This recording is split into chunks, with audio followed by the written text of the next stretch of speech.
I don't want to study global warming rising tides. I'm not interested in studying it. It's a fact. It's happening. We need actual action. So, what to do when the water rises?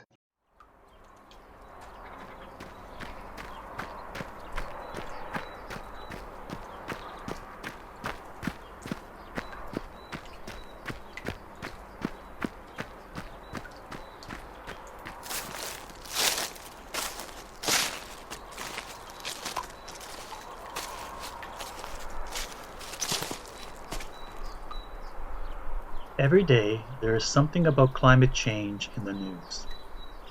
And every day there's a debate whether climate change is man-made or not. Whether you believe it or not, the climate is changing and there is overwhelming evidence to that fact, including fossil fuel being the main contributor to the increased carbon in the atmosphere. Unfortunately, the number one economy in the world is fossil fuel, and oil companies are planning to pump 25% more oil and gas by 2025, just to meet the demands. Increased greenhouse gases were a concern shortly after the start of the Industrial Revolution.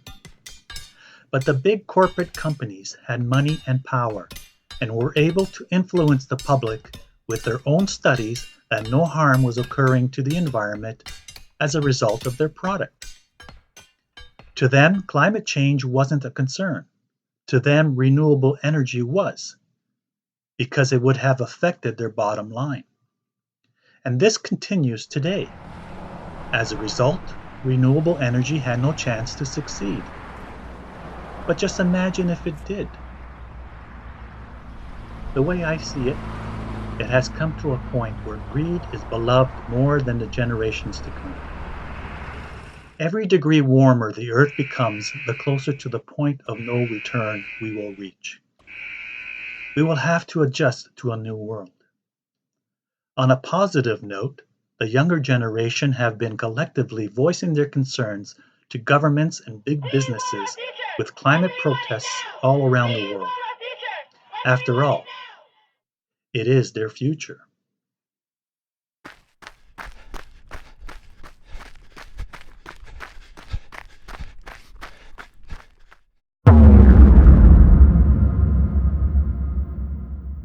Carbon emissions increased 20% in the past 4 years, which are on track to be the hottest on record. And ice sheets are melting faster than before, causing sea levels to rise by 5 millimeters a year. Scientists warn that even if every country meets the carbon emission cuts agreed in the Paris Climate Agreement in 2015, the world would still be 3 degrees warmer, which is potentially catastrophic.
The key to fighting climate change is in our hands. We have to make change so our children can enjoy a beautiful planet while living a healthy life. Creating economic prosperity in clean energy is one way to go, among others. After all, the sun is here for a reason.